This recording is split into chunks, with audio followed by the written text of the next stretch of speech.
ان الحمد للہ نحمده ونستعینه ونستغفره ونعوذ باللہ من شرور انفسنا ومن سیئات اعمالنا من يهده اللہ فلا مضل له ومن يضلله فلا هادی له واشهد ان لا الہ الا اللہ وحدہ لا شریک له واشهد ان محمدا عبدہ ورسولہ اما بعد فان خیر الحدیث کتاب اللہ وخیر الہدی ہدی محمد صلی اللہ علیہ وآلہ وسلم وشر الامور محدثاتها وکل محدثۃ بدعہ وکل بدعۃ ضلالہ وکل ضلالۃ فی النار۔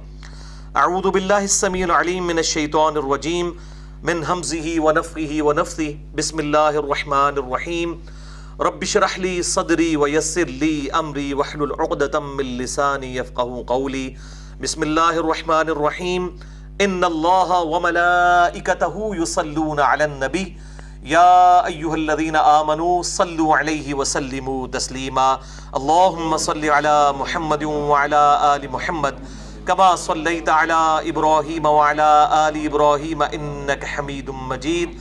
اللہم بارک علی محمد وعلی آل محمد کما بارکت علی ابراہیم وعلی آل ابراہیم انک حمید مجید۔ اللہم ربنا آتنا فی الدنیا حسنة وفی الآخرة حسنة وقنا عذاب النار۔ ربنا آتنا من لدنک رحمة وہیئ لنا من امرنا رشدا۔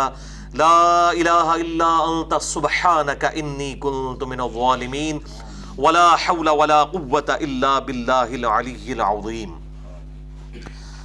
الحمدللہ آج 24 دسمبر 2016 کو ہفتے کے دن قرآن کلاس نمبر 241 میں 241 میں ہم انشاءاللہ تعالی سورۃ النور کی آیت نمبر 32 سے آنورڈ شروع کرنے جا رہے ہیں۔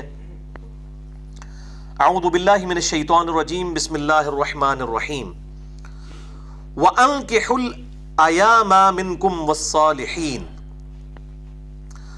اور نکاح کر دیا کرو تم میں سے وہ لوگ جو کہ کنوارے ہوں یا ایسی عورتیں جو بیوہ ہو چکی ہوں جن کے خاوند نہ ہوں، یا ایسے مرد کہ جن کی بیویاں فوت ہو چکی ہوں، سب کے سب ایامہ میں داخل ہیں، جن کو ہم پنجابی میں چھڑے کہتے ہیں یا انگلش میں بیچلرز۔ جتنے بھی بیچلرز ہیں ان کے نکاح کر دیا کرو۔ والصالحین من عبادکم وامائکم، اور جو تمہارے نیک غلام ہیں اور کنیزیں ان کے بھی نکاح کر دیا کرو۔ یعنی اس چیز کو اپریشیٹ کیا گیا ہے، بجائے ان کو کنیز رکھتے ہوئے ان کے ساتھ ازدواجی تعلق قائم کیا جائے۔ اس سے بہتر یہ ہے، سب سے بہتر تو یہ ہے کہ مالک آزاد کر کے خود اس کے ساتھ نکاح کر لے، یہ اپریشیٹیبل ہے، سورۃ النساء کے اندر آیا۔ یا پھر خود نکاح نہیں کرنا چاہتا تو کسی غلام کو دیکھے کنیز کا، اس کے ساتھ نکاح کر لے، لیکن اس نکاح کے بعد پھر وہ اس جو مالک کا، جو اس کنیز کا مالک ہے، وہ اس کے ساتھ پھر ازدواجی تعلق قائم نہیں کر سکتا۔ تو اس طریقے سے جو معاملات ہوں تو تم نکاح کو جو ہے اسٹیبلش کر دیا کرو۔ ان یکونوا فقراء یغنیہم اللہ من فضلہ، اگر وہ تنگ دست ہوں گے تو اللہ تعالیٰ اپنے فضل سے ان کو غنی فرما دے گا۔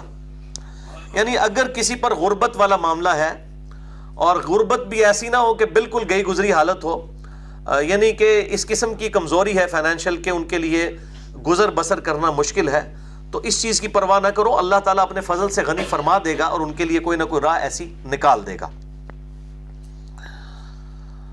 واللہ واسع علیم، اور اللہ تعالیٰ وسعت والا، علم والا ہے۔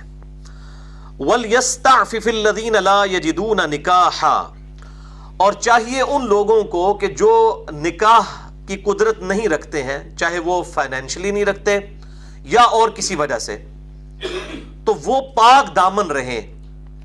حَتَّى يُغْنِيَهُمُ اللَّهُ مِنْ فَضْلِهِ، یہاں تک کہ اللہ تعالیٰ اپنے فضل سے ان کو غنی کر دے۔ تو جب ان کے لیے حالات سازگار ہو جائیں، اچھا رشتہ مل جائے، یا اگر ان کی فائنینشیل پوزیشن کمزور تھی تو اچھی ہو جائے، تو پھر اللہ تبارک و تعالیٰ نے اجازت دی ہے کہ وہ نکاح کر سکتے ہیں۔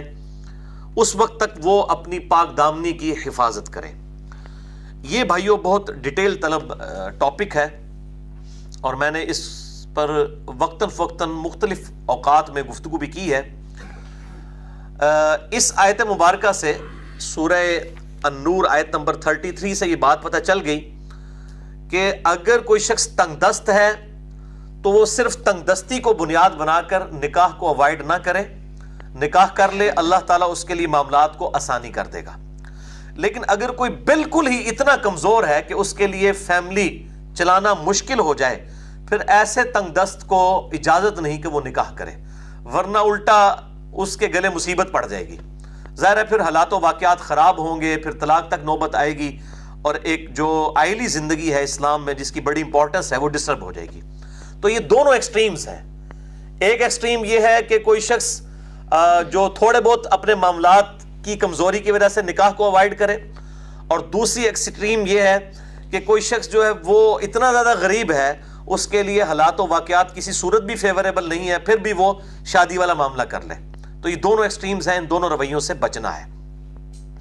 اس حوالے سے ایک جھوٹی اور مردود روایت پیش کی جاتی ہے کہ ایک غریب شخص آپ صلی اللہ علیہ وآلہ وسلم کی خدمت میں حاضر ہوا، اور اس نے کہا یا رسول اللہ صلی اللہ علیہ وسلم میں بہت غریب ہوں، تو آپ نے فرمایا کہ تم شادی کر لو۔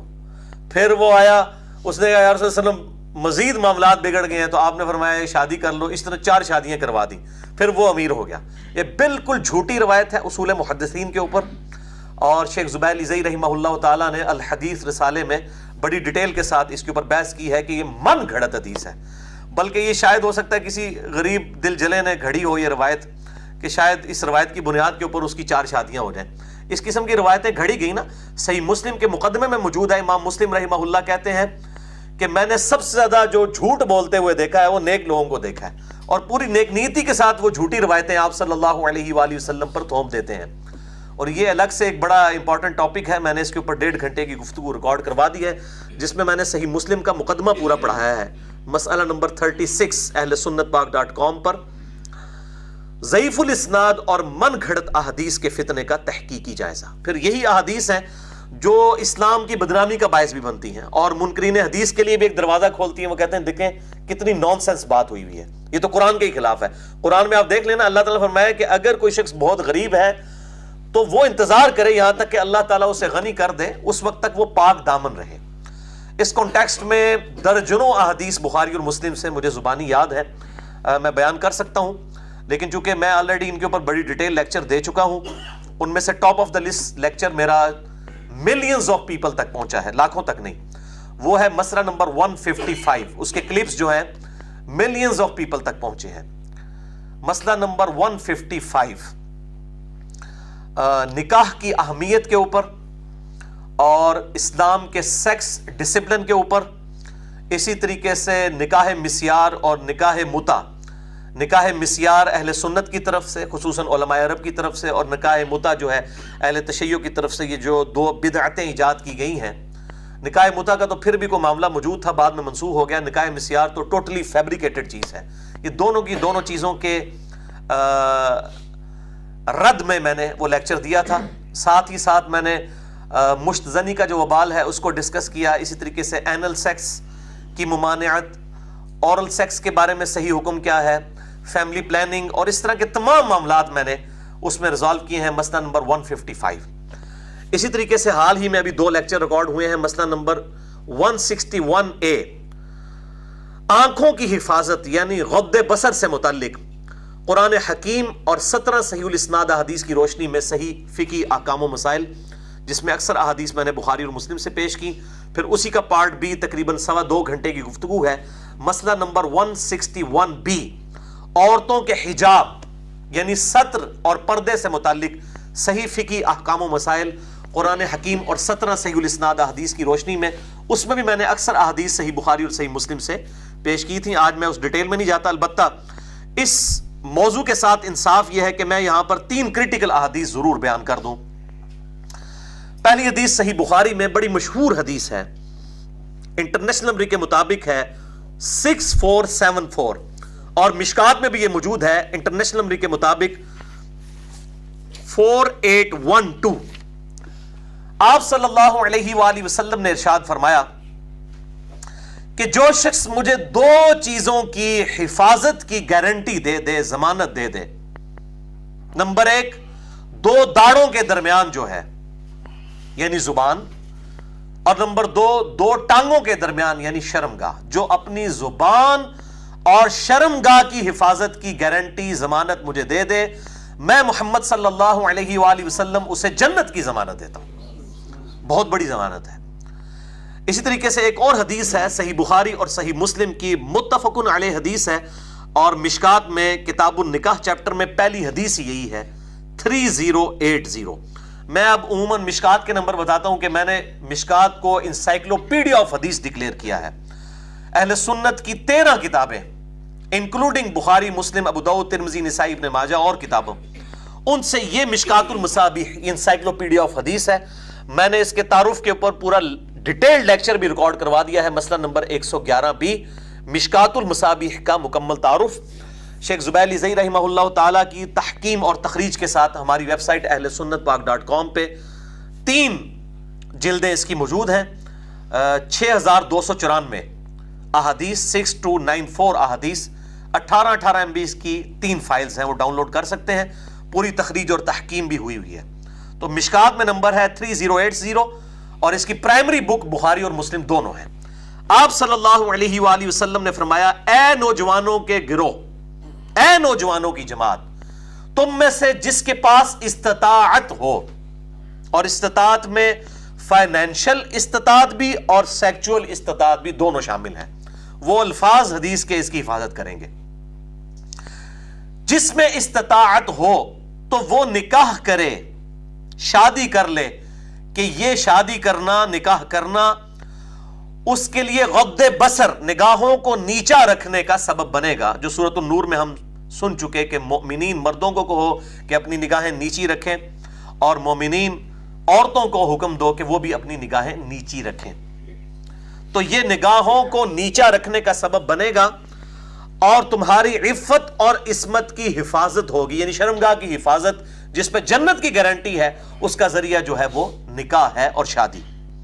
اور پھر ساتھ ہی آپ صلی اللہ علیہ وآلہ وسلم کے الفاظ ہیں کہ جس کے پاس اس کی استطاعت نہ ہو تو اسے چاہیے کہ وہ روزے رکھے، تاکہ یہ روزہ رکھنا اس کی شہوت کو کم کر دے۔ اس سے یہ بات پتہ چلی، یہاں استطاعت سے مراد فائنینشل استطاعت ہے۔ اگر اس استطاعت سے مراد سیکچول استطاعت ہوتی تو یہ تو نہ کہا جاتا کہ روزے رکھو اور اس سے شہوت کو ٹھنڈا کرو۔ تو یہ بات خود اس چیز کی حفاظت کر رہی ہے کہ استطاعت سے مراد جو ہے وہ فائنینشل استطاعت ہے، نہ کہ سیکچول استطاعت۔ وہ تو ہے، تبھی تو روزہ رکھ کے اس کو ٹھنڈا کرنے کا کہا گیا۔ یہ میں اس لیے کہہ رہا ہوں کہ عموماً ہمارے جو نوجوان حضرات ہیں وہ اکثر ماں باپ سے گلہ کرتے نظر آتے ہیں۔ بسا اوقات ان کا گلہ صحیح ہوتا ہے کہ وہ بالغ ہو جاتے ہیں، سیٹلڈ ہو جاتے ہیں، ماں باپ ان کی شادیاں نہیں کرتے۔ آپ انہوں کو پوچھو تو 20 سال جنہوں نے ویاہ کیتے ہوندے، کسی نے 18 سال دی عمر ویاہ ہویا ہے 16، اور جو اولاد ہے وہ 28 30 32 سال کی ہو جاتی ہے، کہتے ہیں جی ہلے بس تکنے پہ نا جی، ایڈی کڑی جلدی ہے۔ تو کتنی زیادتی والی بات ہے۔ اگر فائنینشلی استطاعت موجود ہے تو جتنی جلدی ہو سکے نکاح کا، شادی کا اہتمام کرنا چاہیے۔ لیکن اس کا سائملٹینیس کنٹراسٹ ہے کہ اس طرح کے نکھٹو قسم کے نوجوان ہوتے ہیں جن کو کوئی کام نہیں ہوتا تو کہتے ہیں چلو انہیں تو ویاہ کرا دو تو سیدھا ہو جائے گا۔ الٹا کیا ہوتا ہے، معاشرے کے لیے یہ لوگ وبال بن جاتے ہیں۔ یہ دونوں ایکسٹریم رویے ہیں۔ تو اس طریقے سے نہ اسلام کی تعلیمات ہے اور نہ اسلام ان چیزوں کو سپورٹ کرتا ہے۔ میں نے بتایا وہ بالکل جھوٹی روایت ہے کہ ایک غریب آدمی تھا، اس نے نبی صلی اللہ علیہ وسلم کے سامنے اپنی غربت کا اظہار کیا، آپ نے فرمایا شادی کر لے، اور غریب ہو گیا، پھر فرمایا دوسری شادی، تیسری شادی، چوتھی شادی۔ بالکل جھوٹی بات ہے، اسلام کی بدنامی والی چیزیں ہیں۔ نبی صلی اللہ علیہ وسلم کی صحیح احادیث بخاری اور مسلم میں بالکل اور طرف اشارہ کر رہی ہیں، اور سورۃ النور کی آیت نمبر 33 جو ہے اس کی پوری ڈاکٹرائن ہی ڈیفرنٹ ہے، یہ تو اس چیز کو سپورٹ ہی نہیں کر رہے۔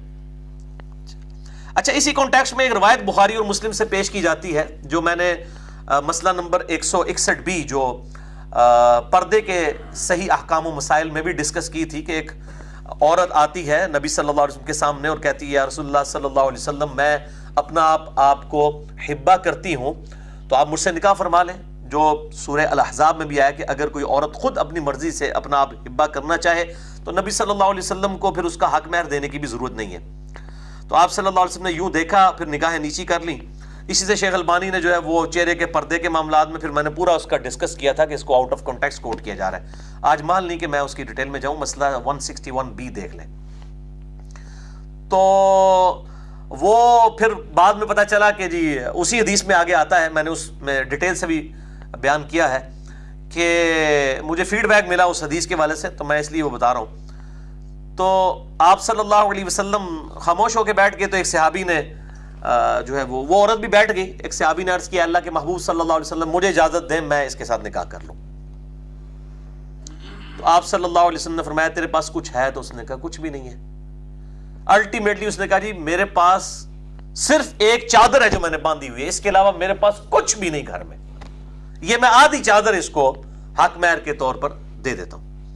تو آپ صلی اللہ علیہ وسلم ایگری نہیں ہوئے, اور پھر وہ عورت وہاں سے, وہ جو مرد تھا غریب صحابی جانے لگا. تو آپ صلی اللہ علیہ وسلم نے اس پہ شفقت فرمائی, اس کو بلایا. آپ صلی اللہ علیہ وسلم فرمایا تمہیں کچھ قرآن کا حصہ یاد ہے؟ اس نے کہا یا رسول اللہ ہے. تو آپ نے اس کے عوض اس عورت کا نکاح جو ہے وہ اس غریب صحابی کے ساتھ کر دیا. اور اس سے وہ پھر پلی لیتے ہیں کہ اگر کسی کے پلے کوئی بھی شے نہ ہو تو پھر جو ہے وہ قرآن پاک کے عوض یوں نکاح کر دیا جائے. یہ میرے بھائیوں کیٹاسٹروفک کنڈیشن میں ہے. اگر اس عورت کا کوئی سہارا موجود نہیں ہے, کوئی اور سورس نہیں بن رہا, کیٹاسٹروفک کنڈیشن. کوئی ایک واقعہ پوری ڈاکٹرائن کو نہیں بدل دیتا. ڈاکٹرائن تو یہ ہے جو میں نے بیان کی بخاری اور مسلم سے.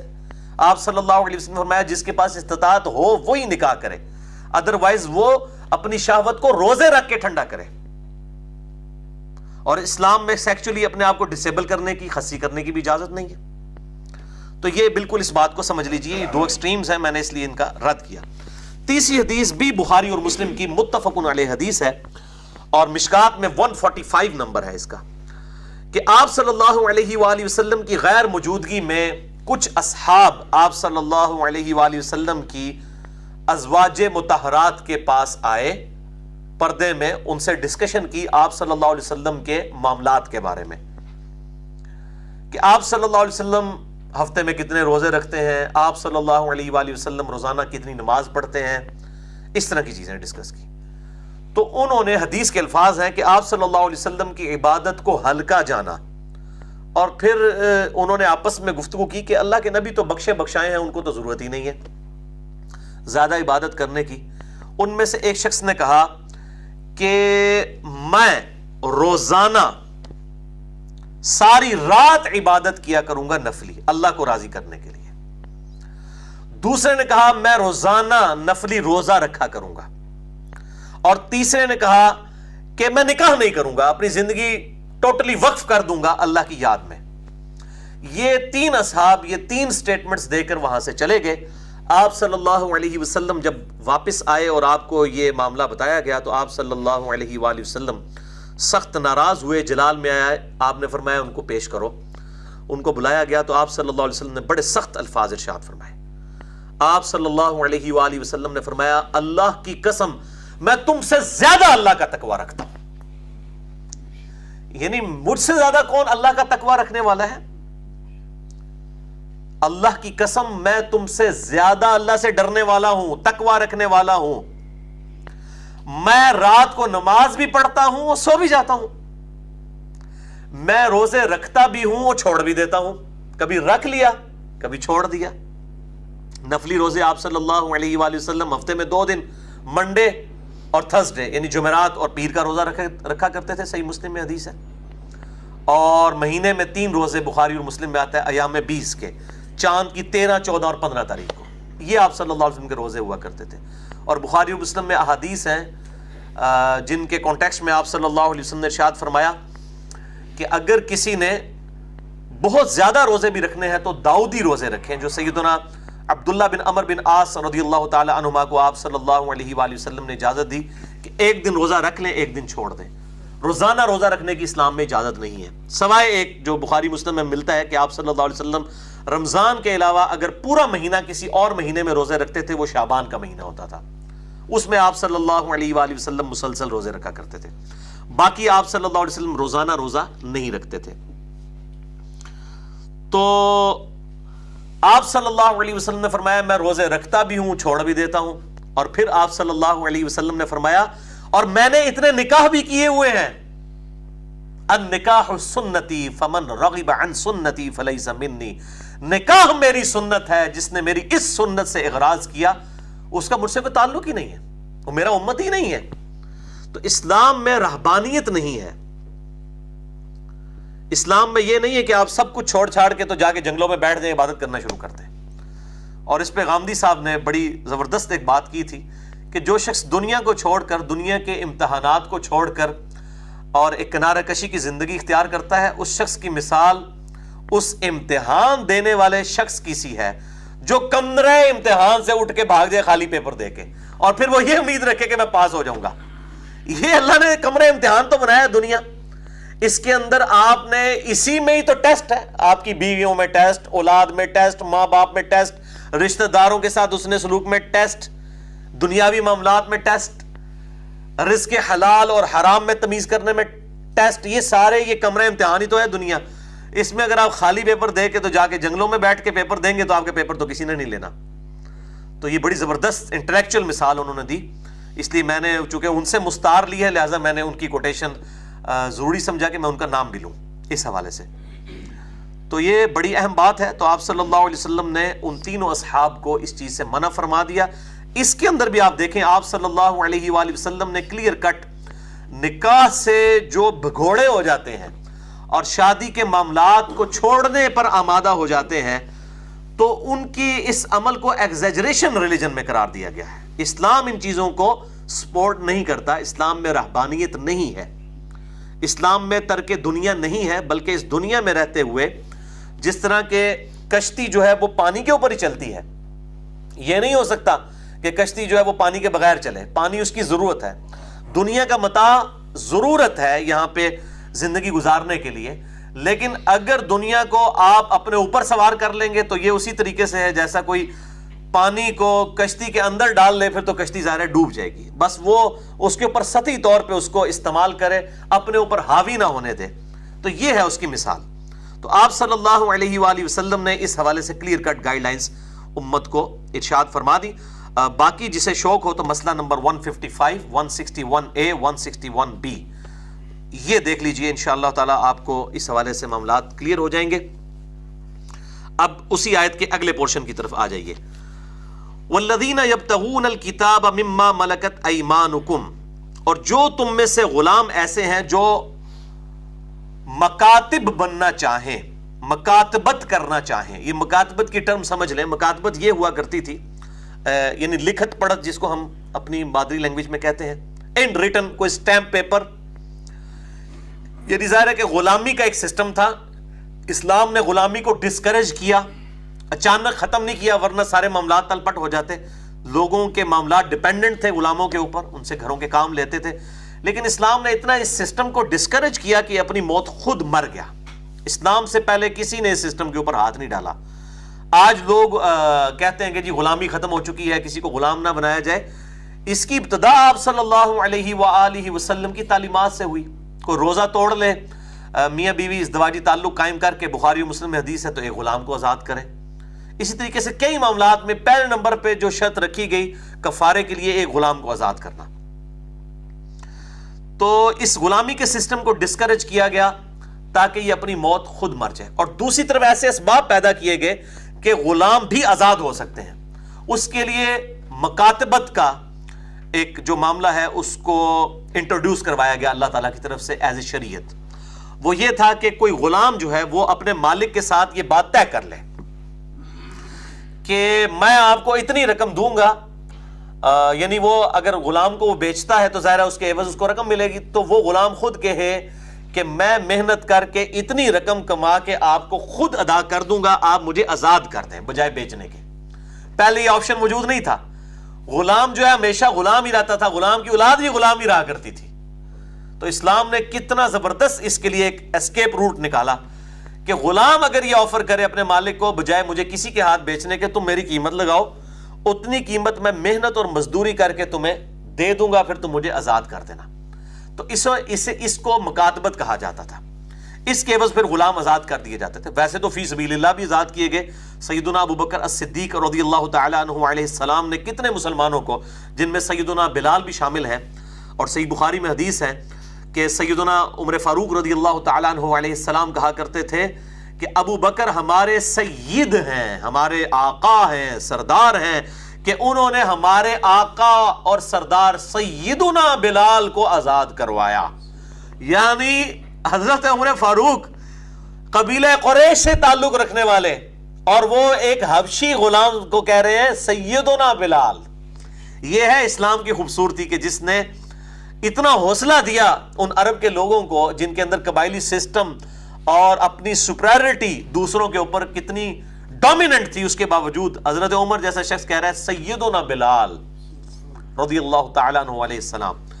اور اس کے علاوہ بھی اور کئی لوگ ہیں جن کو حضرت ابوبکر الصدیق رضی اللہ تعالیٰ عنہ علیہ السلام نے خالصتاً اللہ تعالیٰ کی رضا کے لیے آزاد کیا۔ تو یہ غلاموں کی آزادی کا سلسلہ جو ہے الحمدللہ اس طریقے سے جاری رہا۔ تو یہ مکاتبت کو انٹروڈیوس کروایا گیا فرسٹ ٹائم کہ وہ خود ہی اپنی قیمت ادا کرے، اور یوں پھر ایک معاہدہ کر لیا جاتا تھا اور وہ مالک جو ہے اس سے وہ قیمت وصول کرتا تھا، اور اس کے ساتھ ایسا معاملہ بھی ہو جاتا تھا کہ وہ اس کو کہتا تھا کہ ٹھیک ہے تم آزاد ہو، اپنی معاملات کو لے کے چلو، میں تم پر اعتماد کرتا ہوں کہ تم وقتاً فوقتاً قسطوں میں مجھے یہ رقم ادا کر دو گے۔ تو اس کی طرف ترغیب دلائی گئی کہ والذین یبتغون الکتاب، جو لوگ مکاتبت کرنا چاہیں تم میں سے، مما ملکت ایمانکم، وہ غلام جو تمہارے ہاتھوں کا مال ہے، فکاتبوہم، تو ان کے ساتھ مکاتبت کر لیا کرو، ان علمتم فیہم خیرا، اگر تم جانو کہ اس میں کوئی بھلائی والا معاملہ ہے، یعنی وہ بگوڑا نہ ہو جائے اور معاملات نہ کرنے شروع کر دے، یہ اس چیز کو کاؤنٹر فار ضرور کیا جائے۔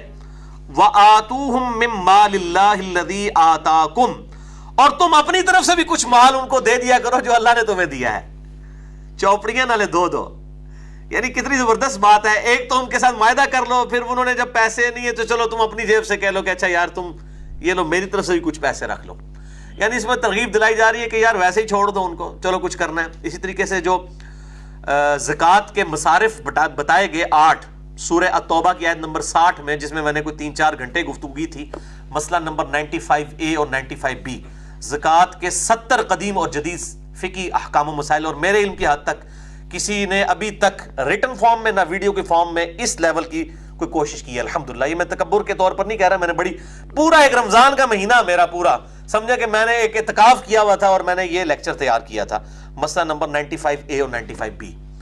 تو اس میں بھی میں نے بتایا تھا کہ زکوٰۃ کے 8 جو مصارف آئے ہیں سورہ التوبہ کی آیت نمبر 60 میں، ان میں سے ایک مصرف یہ بھی ہے کہ غلاموں کو آزاد کیا جائے، یعنی آپ زکوٰۃ کے پیسوں سے بھی یہ معاملات کر سکتے تھے۔ اب تو خیر یہ حالات تبدیل ہو چکے ہیں، دنیا سے غلامی ختم ہو چکی ہے، اور جو رومن امپائر اور پرشین امپائر کے خلاف جو خلفائے راشدین کے دور کے اندر ان پر حملے کیے گئے، اور ان میں جو عورتیں جنگ کے لیے آئی ہوئی تھیں ان کو کنیزیں بنایا گیا، اسی طریقے سے ان مردوں کو غلام بنایا گیا، وہ معاملہ ایک بالکل الگ ہے۔ وہاں پہ بھی وہ مرد اور وہ عورتیں غلام بنائے جاتے تھے جو جنگ کرنے کے لیے آتے تھے۔ ظاہر ہے کہ ادھر بھی تو لائف لوگوں کی سٹیک پہ لگی ہوئی تھی، اور جو اپنے علاقوں میں تھے وہ جنگ میں حصہ نہیں لیتے تھے، ان کو مسلمانوں نے کبھی غلام نہیں بنایا۔ اس حوالے سے سب سے اہم کام، امت لیول کا کام، میں سمجھتا ہوں کہ ویری فرسٹ ٹائم اگر کسی شخص نے انٹلیکچوئل لیول کے اوپر کیا تو وہ ہے مولانا مودودی رحمہ اللہ تعالی، المتوفی 1979 عیسوی۔ ان کی کتاب ہے الجہاد فی الاسلام، چھوٹی سی کتاب ہے، PDF فارم میں آپ کو مل جائے گی، کہ اسلام میں جو غلاموں اور کنیزوں والا سسٹم، یہ اکثر لوگ پوچھ بھی رہے ہوتے ہیں۔ میں نے مسئلہ 155 کے شروع میں بھی اس چیپٹر کو کلوز کر دیا تھا کہ آپ لوگ یہ کتاب خود پڑھ لیں، اور مولانا مودودی نے وہ کتاب اس وقت لکھی تھی جب ان کی عمر 22 سال تھی، اور اس کتاب کے اوپر تقریر لگائی تھی ڈاکٹر اقبال نے، اور انہوں نے کہا تھا یہ شخص امت کو لیڈ کرے گا۔ میں کہتا ہوں ڈاکٹر اقبال کے 2 احسانات سب کانٹیننٹ کے مسلمانوں کے اوپر، نمبر 1 محمد علی جناح کو خط لکھ کے یہاں پہ منگوانا، اور دوسرا مولانا مودودی کو انڈیا سے، اس وقت یعنی آج کا انڈیا، اس وقت تو کمبائنڈ تھا، انڈیا سے خط لکھ کر بلوایا، اور یہ منصورے والی جو جگہ ہے یہ ساری ڈاکٹر اقبال نے ڈونیٹ کی ہوئی ہے مولانا مودودی کو، جہاں پہ آج جماعت اسلامی کا مرکز ہے۔ ہاں جی، آپ کو یہ بات ہی نہیں پتا میرے بھائیو، یہ تو اوپن سیکرٹ ہے، یہ ڈاکٹر اقبال کا احسان ہے اس پاکستانی نیشن کے اوپر۔ یہ منصورہ والی ساری جگہ مولانا مودودی کو بلوایا، بلکہ انہوں نے الازہر یونیورسٹی میں خط لکھا کہ ہمیں کوئی ایک اسکالر چاہیے کہ جو یہاں پر ہمیں تعلیم دے آ کر ٹرو ریلیجن کی. انہوں نے کہا جی آپ کے پاس وہ اسکالر ہے جو دنیا میں کسی کے پاس نہیں ہے, مولانا مودودی, تو ان کو آپ بلائیں ادھر. اور پھر ظاہر ہے اس وقت ڈاکٹر اقبال نے فورس ہی کر لیا تھا کہ یہ بندہ امت کو لیڈ کرے گا. اور آپ دیکھ لیں کیا امت کو, یعنی عرب و عجم میں اس وقت انٹرنیشنل لیول کے اوپر اگر کوئی اسکالر ماڈرن ایج میں ہے تو مولانا مودودی ہے, عرب کے اندر, عجم کے اندر. الامام انہیں کہا جاتا ہے, عرب کے لوگ کہتے ہیں. آپ مصر میں چلے جائیں, آپ ٹرکی میں چلے جائیں, آپ لیبیا میں چلے جائیں, فلسطین میں چلے جائیں, آپ کویت میں چلے جائیں, آپ سعودیہ میں چلے جائیں, لوگ ان کا ریکارڈ کرتے ہیں. اور یہ جو ان کی کتاب تھی الخلافہ والملک, جو اردو میں لکھی خلافت و ملوکیت, اس کا پھر عربی میں ترجمہ ہوا, ریولوشنری بک ہے. یہ الجزائر کے اندر جتنی ریولوشن آئی یا مصر کے اندر آئی, یہ سب کے سب پیچھے جو ٹیکسٹ بک ہے وہ تو وہی ہے, الخلافہ والملک, خلافت و ملوکیت. تو یہ بہت بڑی ان کی خدمت. تو میں کہتا ہوں ڈاکٹر اقبال کے 2 احسان ہیں اس امت کے اوپر. نمبر 1 محمد علی جناح اور نمبر 2 مولانا مودودی. یہ 2 پرسنالٹی جو ہیں یہ ان کی ایفرٹ کی وجہ سے اس ایریے میں آ کے انہوں نے یہ کام شروع کیا. تو ان کی کتاب ہے الجہاد فی الاسلام, 22 سال کی عمر میں لکھی. اس کے اوپر تقریض ڈاکٹر اقبال کی لگی ہوئی ہے, آج بھی وہ چھپی ہوئی ہے, جس میں انہوں نے فورس ہی کیا تھا کہ یہ بندہ امت کو لیڈ کرے گا. تو اس میں یہ اسلام کے اوائل میں جو اللہ تبارک و تعالیٰ نے صحابہ کرام علیہم رضوان کو مسلط فرما دیا رومن امپائر اور پرشین امپائر کے اوپر قتال کی شکل میں, اور جو اسلام پر اعتراض کیا جاتا تھا کہ یہ اسلام جو ہے تلوار کے زور پر پھیلا ہے, 3 براعظموں تک اس کی حکومت چند سالوں میں اس لیے پہنچی کہ خلفائے راشدین نے جو ہے وہ دعویٰ بول دیا پرشین اور رومن امپائر کے اوپر. تو اس کو پورے کا پورا جسٹیفائی کیا ہے. تو کافی حد تک میں نے کچھ چیزیں ڈسکس بھی کی ہیں. مسئلہ نمبر 85 میں قرآن اور قتال, نبی صلی اللہ علیہ وآلہ وسلم کی 2 خصوصیات. یعنی اگلی امتوں میں انبیاء کو جو معجزہ دیا جاتا تھا وہ فزیکل فینومینا آف نیچر کو توڑنے والا ٹینجیبل فارم میں ہوتا تھا. عیسیٰ علیہ السلام کو مردے زندہ کرنے کا معجزہ, موسیٰ علیہ السلام کو عصا کا معجزہ. ہمارے نبی صلی اللہ علیہ وسلم کو قیامت تک کے لیے معجزہ دیا, تو وہ معجزہ ایسا ہونا چاہیے تھا جس کو ہم آج بھی پیش کر سکیں, کیونکہ قیامت تک آپ کی نبوت ہے. تو آپ صلی اللہ علیہ وسلم کو یہ قرآن وہ معجزہ دیا گیا. یہ آپ کی خصوصیت ہے کہ آپ کا اصل معجزہ یہ ہے قرآن. اور دوسری آپ کی خصوصیت ہے کہ اگلے انبیاء کا انکار جب کیا جاتا تھا تو اللہ تعالیٰ کی طرف سے عذاب آتا تھا کفار کے اوپر. ہمارے نبی کے کیس میں بھی عذاب آیا, لیکن اس شکل میں نہیں آیا کہ کوئی آسمان سے چنگھاڑ آئی ہو, سمندر میں غرق کر دیا گیا ہو, پتھروں کی بارش ہو. نہیں, ہماری امت میں سورہ التوبہ میں اللہ تعالیٰ نے واضح ارشاد فرمایا, انہی آیات کے کانٹیکسٹ میں میں نے یہ لیکچر ریکارڈ کروایا, سورۃ الانفال کے اندر بھی آیا کہ اللہ تعالیٰ چاہتا ہے مسلمانوں تمہارے ہاتھوں سے عذاب دے ان کفار کو. یعنی اس دفعہ یہ سنت بھی اللہ تعالیٰ کی ڈیفرنٹ ہوئی کہ صحابہ کرام کے قتال کے ذریعے بیسیکلی جو ہے کفار کے اوپر ایک عذاب مسلط کیا گیا. یہ تلوار کا جو نازل ہونا تھا پرشین اور رومن امپائر کے اوپر, بیسیکلی یہ اللہ تعالیٰ کا عذاب استیصال تھا. 5 سال پہلے اپنی وفات سے آپ صلی اللہ علیہ وسلم نے خط لکھ دیے تھے ان تمام بادشاہوں کو, اور وہ یہ غیر معمولی چینج عرب کی سرزمین میں دیکھ رہے تھے. حتیٰ کہ بخاری اور مسلم میں جو کعب بن مالک کی توبہ کا واقعہ آتا ہے, اس وقت رومن امپائر کے ہیڈ نے خط لکھ دیا تھا کہ تمہارے صاحب نے تو تمہیں چھوڑ دیے, تم ہمارے پاس آ جاؤ. اس سے آپ اندازہ لگیں کہ انہوں نے اس دور کے اندر بھی کتنا کلوزلی وہ واچ کر رہے تھے اس ریولوشن کو. ان کو پتا تھا کہ غیر معمولی معاملات ہونے والے ہیں. تو اب وہ یہ نہیں کہہ سکتے ہم پر کوئی حجت نہیں تمام ہوئی تھی اور ایویں جو ہے صحابہ چڑھ دوڑے. تو یہ پوری حکمت تھی. مسئلہ نمبر 85 کے اندر میں نے اس کو الحمدللہ بیان کیا ہے. تو یہ میرے بھائیوں پوری کے پوری قرآن کی ایک ظاہر ہے کہ ڈاکٹرائن ہے, اس کو ہر اینگل سے سمجھنا ضروری ہے, تو پھر یہ معاملات کلیئر ہوتے ہیں. تو یہ غلاموں لونڈیوں کا سسٹم, اس کے اوپر میرے علم کی حد تک اگر کوئی کتاب ہے تو وہ مولانا مودودی کی کتاب ہے الجہاد فی الاسلام, وہ ضرور پڑھیں. اور ظاہر ہے کہ یہ عام علماء کی تو کمپیٹنسی نہیں تھی کہ وہ اس لیول کے اوپر گفتگو کرتے اور اسلام کے خلاف جو اس قسم کے حملے ہو رہے تھے ان کا مقابلہ کرتے. اسی طریقے سے سود کے اوپر کتاب مولانا مودودی نے اس وقت لکھی جب ہمارے علماء کو بینکنگ سسٹم کا پتہ ہی نہیں تھا. انہوں نے پورے کا پورا چٹا بٹا کھول دیا کہ سود, اس کتاب کا نام ہی سود ہے. اور میں نے اس کتاب کا بھی ڈیٹیل تعارف اس میں کروایا تھا مسئلہ نمبر 95B کے اندر. یہ کرنسی نوٹ کا فتنہ کس طریقے سے اور گولڈ کو کس طریقے سے امریکہ نے ہتھیایا اور یہ یہودیوں والا جو سسٹم جو ہے بینکنگ سٹارٹ ہوا. بعد یہ الگ سے ٹاپک ہے, تو آپ کتاب دیکھ لیجئے الجہاد فی الاسلام مولانا مودودی رحمہ اللہ کی. تو اللہ تعالیٰ ہمارا اگر کوئی غلام مکاتبت کرنا چاہے, لکھت پڑھت کرنا چاہے, کہ ہم اتنی رقم آپ کو دیں گے، آپ ہمیں آزاد کر دو، تو تم ان کو آزاد کر دو، ان کے ساتھ مکاتبت کر لو. اور وَآتُوهُم مِّن مَّالِ اللَّهِ الَّذِي آتَاكُمْ، اور تمہیں جو اللہ نے مال دیا ہے تم خود سے بھی تو کچھ ان کو دے دیا کرو. وَلَا تُكْرِهُوا فَتَيَاتِكُمْ عَلَى الْبِغَاءِ إِنْ أَرَدْنَا تَحَصُّنًا، اور تم اپنی لونڈیوں کو بدکاری پر مجبور مت کرو اگر وہ خود ہی نیک رہنا چاہتی ہیں. یعنی اس وقت لوگوں نے جو لونڈیاں ہیں ان کو کمائی کا ذریعہ بنایا ہوا تھا، ان کو اس طریقے سے سیکچولی بلیک میل کیا جاتا تھا. اور یہ جو آج تک جو اس طرح کے معاملات چل رہے ہیں، وہ کرائے کے اوپر انہوں نے ان عورتوں کو استعمال کرتے تھے، ان سے بدکاری کروایا کرتے تھے، بولے اعوذ باللہ تعالی. تو اللہ تعالیٰ ہمارا یہ ان کے ساتھ کام نہ کرو. لِتَبْتَغُوا عَرَضَ الْحَيَاةِ الدُّنْيَا، تاکہ تم دنیا کا مال اس بدکاری کے عوض کماؤ، حرام مال. وَمَن يُكْرِهُنَّ فَإِنَّ اللَّهَ مِن بَعْدِ إِكْرَاهِهِنَّ غَفُورٌ رَحِيمٌ. اور جو کوئی عصمت فروشی کے اوپر کسی عورت کو مجبور کرتا ہے کہ وہ اس کی کنیز ہے اس بنیاد کے اوپر، تو اللہ تبارک و تعالیٰ ان کے حق میں غفور رحیم ہوگا جو بیچاریاں مجبور ہیں. لیکن ان کو نہیں اللہ تعالیٰ چھوڑے گا جنہوں نے یہ زبردستی معاملات ان کے ساتھ کیے. وَلَقَدْ أَنزَلْنَا إِلَيْكُمْ آيَاتٍ مُبَيِّنَاتٍ، اور بے شک ہم نے تمہاری طرف اتاری ہیں روشن آیات. وَمَثَلًا مِّنَ الَّذِينَ خَلَوْا مِن قَبْلِكُمْ، اور اس میں ہم نے بعض ان لوگوں کے حالات بیان کیے ہیں جو تم سے پہلے گزرے ہیں مثال کے طور پر. وَمَوْعِظَةً لِّلْمُتَّقِينَ، اور یہ قرآن واعظ ہے تقوی اختیار کرنے والوں کے لیے جو ڈر جائیں، ڈرنے والوں کے لیے. یہ متقی سے مطلب کوئی داڑھی پگڑی نمازیں نہیں ہیں. قرآن کا سٹارٹ بھی اس سے ہوتا ہے ہدی للمتقین. قرآن میں ہدایت ہے ڈر جانے والوں کے لیے. وہ ہدی للمتقین پیش کر کے نہ پھر کہتے ہیں دیکھیں جی بزرگوں کا دامن تھامنا چاہیے، کیونکہ یہ ہدایت صرف بزرگ حاصل کر سکتے ہیں. بھائی اگر کوئی پہلے ہی نیک ہے تو وہ ہدایت حاصل کر رہا ہے تو یہ کون سا کمال ہے. اور یہ بھول جاتے ہیں قرآن حکیم میں تو یہ بھی تو آیت ہے ہدی للناس وبینات من الہدی والفرقان.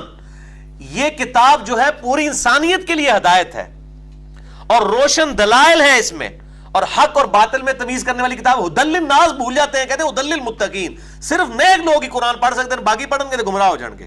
یہ اس میں سے رزلٹ نکال رہے ہوتے ہیں. ہدی للناس پھر کدھر گیا؟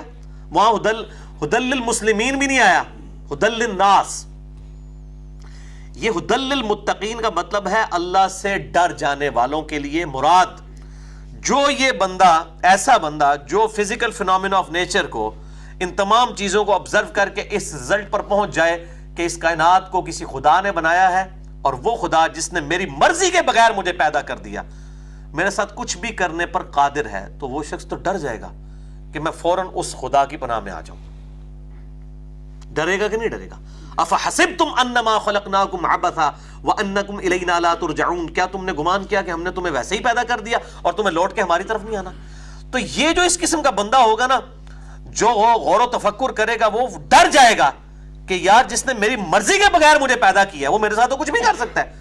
تو یہ جو ڈر ہے اس کو اللہ کی طرف لے آئے گا. یہ ہے ہدی للمتقین، ڈر جانے والوں کے لیے. جس میں سے پنجابی کہنا ہے نا، عقل نہ ہوئے تھے موجے ہی موجاں، عقل ہوئے تھے سوچے ہی سوچاں. جس کو ذرا سی بھی عقل ہے نا تو وہ سوچ میں پڑ دے گا بھائی میری تو ایسی کی تیسی پھر جانی ہے اگر میں نے گاڈ کو رسپانس نہ کیا. اور جو بیچارہ جس کو عقل نہیں ہے وہ کہہ رہا جی کچھ بھی ہے اللہ تیرے محبوب کی امت سے ہے، اسی بندے دا پتر کو نہیں بننا. جو کچھ بھی ہیں، نہ نماز پڑھیں گے، نہ نیک کام کریں گے، ٹھگ والا معاملہ کریں گے، فراڈیے ہیں، بے نمازی ہیں، اللہ جو کچھ بھی ہے اللہ اس طرح ہی قبول کر، سیدھے سیدھا کو نہیں ہونا، این جی قبول کر لے سانو. تو یہ جن کو عقل نہیں ہے نا تو وہ اس قسم کی باتیں کرتے ہیں. جن کو عقل ہے نا میرے بھائیوں، تو وہ جامعہ ترمذی میں صحیح حدیث ہے، سیدنا عثمان غنی رضی اللہ تعالیٰ عنہ علیہ السلام جب کبھی بھی قبرستان جاتے تو اتنا روتے کہ داڑھی آنسوؤں سے تر ہو جایا کرتی. تو لوگ پوچھتے کہ آپ کے سامنے جب آخرت کا ذکر ہوتا ہے اس وقت بھی آپ روتے ہیں، لیکن اس طرح کی رکت نہیں ہوتی جو قبر کو دیکھ کے آپ کی حالت ہو جاتی ہے. تو سیدنا عثمان نے کہا کہ یہ اس لیے کہ میں نے نبی صلی اللہ علیہ وسلم سے یہ بات سنی تھی کہ قبر آخرت کی منزلوں میں سے پہلی منزل ہے. جس کی یہ منزل صحیح گزر گئی اگلی منزلیں اس کے لیے آسان ہوتی چلی جائیں گی، اور جس کی یہ منزل پھنس گئی اگلی منزلیں اس کے لیے مشکل در مشکل ہوتی چلی جائیں گی. اللہم اجرنا من النار، اللہم اجرنا من النار. اللہم اجرنا من النار، اللہم انی اعوذ بک من عذاب القبر ومن فتنة المحیا والممات ومن شر فتنة المسیح الدجال، آمین ثم آمین۔ یہ بڑا نازک معاملہ ہے میرے بھائیوں۔ تو سیدنا عثمان رضی اللہ تعالیٰ عنہ کا میں نے اس لیے ذکر کیا کہ یہ وہ شخص ہے جن کو 3 دفعہ جنت کی بشارت ملی ہوئی ہے۔ تو ان کو تو کسی نے مشورہ نہیں دیا کہ حضرت 3 بار تے تو جنت کی بشارت ہن بھی تانوں یقین نہیں آیا اللہ دے نبی تے۔ ان کو پتا تھا کہ عقل نہ ہوئے تے موجاں ہی موجاں، عقل ہوئے تے سوچاں ہی سوچاں۔ یعنی ان کو پتا تھا کہ یہ معاملہ اتنا آسان نہیں ہے۔ تو جن کو گارنٹی ملی ہوئی تھی ان کی تو آپ حالت دیکھ لیں، اور جن کو کچھ بھی نہیں ملا ہوا ان کی آپ بے فکری دیکھ لیں۔ اور وہ کہتے ہیں جی اللہ تعالیٰ بڑا غفور رحیم ہے، معاف کر دے گا۔ یعنی یہ بات حضرت عثمان کو بھی وہ سمجھاتے اس زمانے میں ہوتے۔ تو یہ کوئی معاملہ نہیں کہ آپ اللہ تعالیٰ کی باغی بندے بنے اور پھر اس کی رحمت پہ امید رکھیں۔ رحمت کی تو ضرورت اس لیے ہے کہ ہمارے عمل ناقص ہیں۔ بخاری اور مسلم کی متفق علیہ حدیث ہے، کوئی شخص محض اپنے اعمال کی بنیاد پہ جنت میں داخل نہیں ہوگا۔ صحابہ نے جرت کر کے پوچھا یا رسول اللہ کیا آپ بھی؟ آپ نے فرمایا ہاں میں بھی، جب تک میرے رب کی رحمت مجھے ڈھانپ نہ لے میں بھی جنت میں داخل نہیں ہو سکتا محض اپنے اعمال کی بنیاد پہ۔ تو رحمت اور اعمال دونوں پیرلل میں ہیں۔ جس طریقے سے کسان بیج بوئے گا، رحمت کی بارش ہوگی پھر فصل نکلے گی، صرف بارش سے بھی فصل کوئی نہیں نکلنی، صرف بیج بونے سے بھی نہیں نکلنی۔ یہ دونوں چیزیں پیرلل میں ہوں گی۔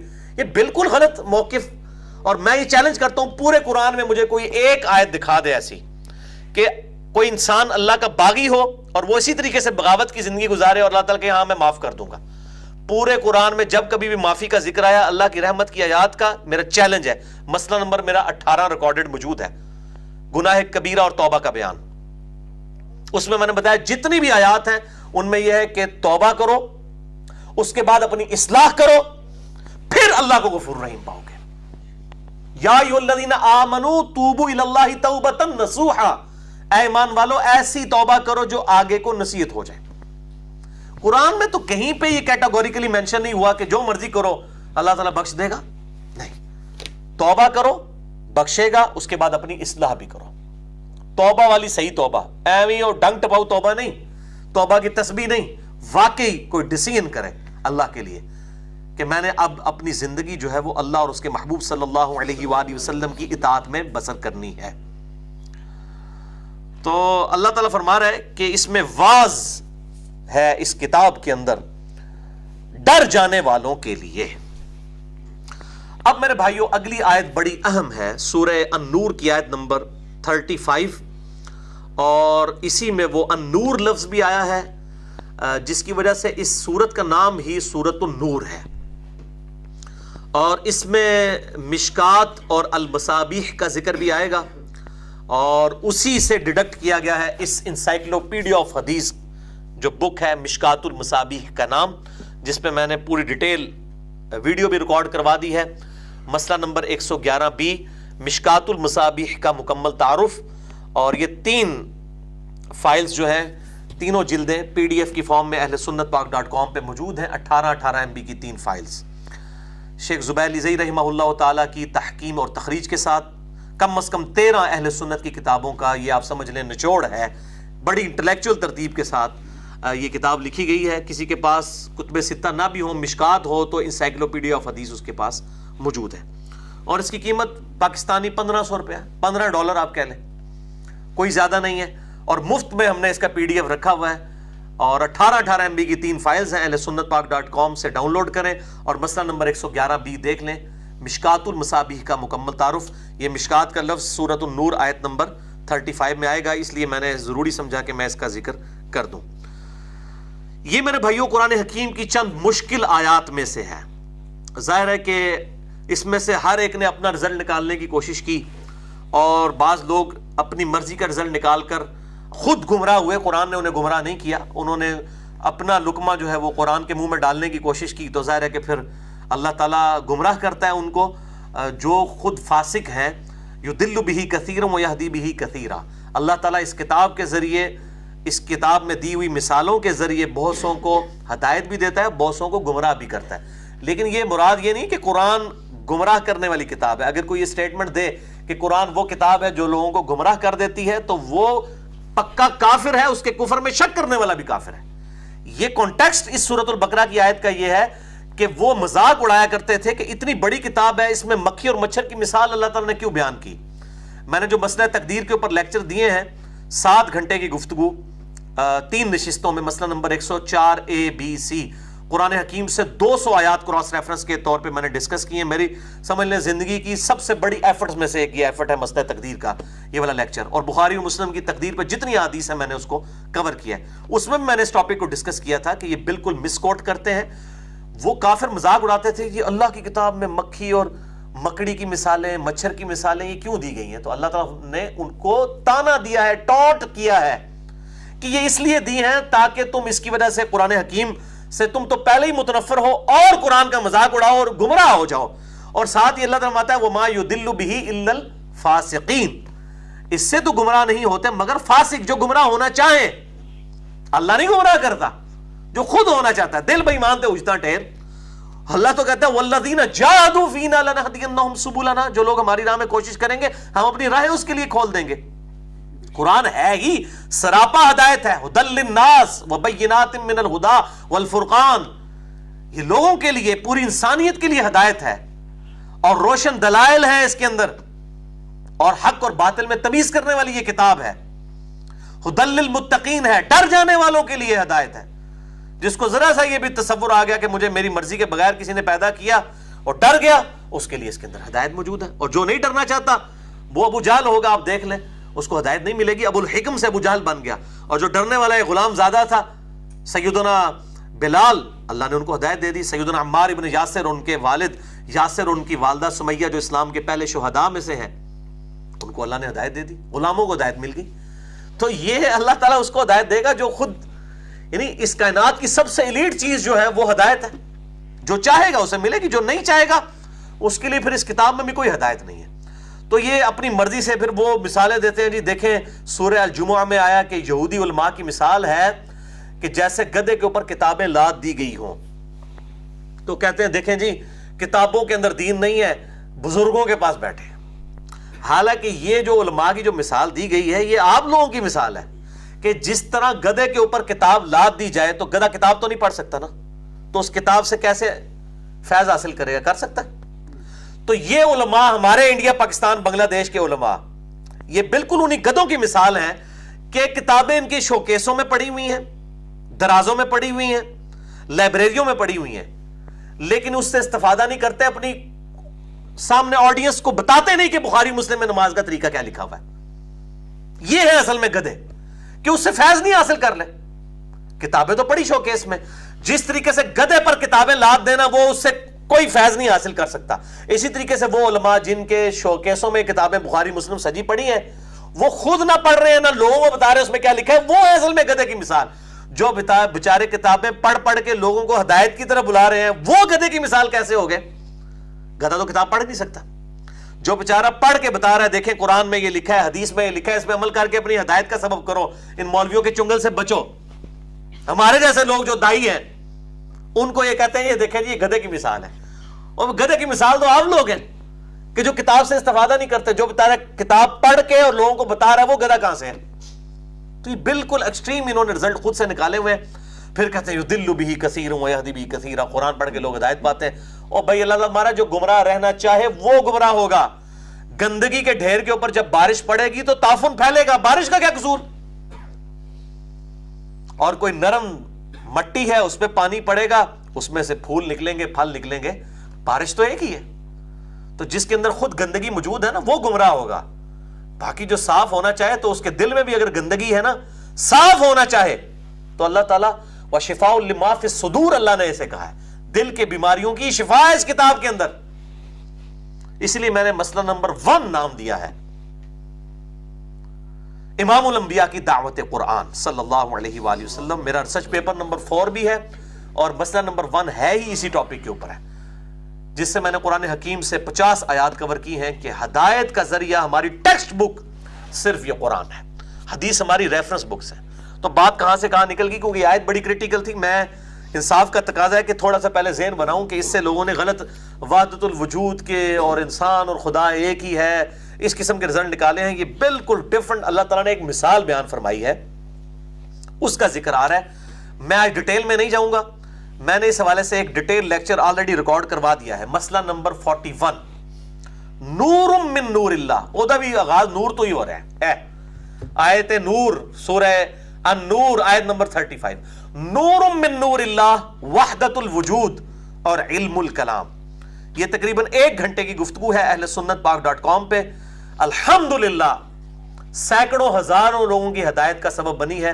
اسماء و صفات کے اوپر جو عقیدہ ہے, وحدت الوجود کے حوالے سے جو معاملات پروپیگیٹ کیے گئے ہیں, اسی طریقے سے نبی صلی اللہ علیہ وسلم کی شان میں جو گستاخی کی گئی ہے. آپ صلی اللہ علیہ وسلم نور ہیں, لیکن اللہ تعالیٰ کی طرف سے نور ہدایت. جو آپ صلی اللہ علیہ وآلہ وسلم کے اوپر جھوٹ لگائے گئے, میں نے ان کی بھی سب کے سب چیزوں کا رد کیا ہے اس کے اندر. مسئلہ نمبر 41. آج میں اس ڈیٹیل میں نہیں جاؤں گا, صرف اس آیت کو کور کروں گا.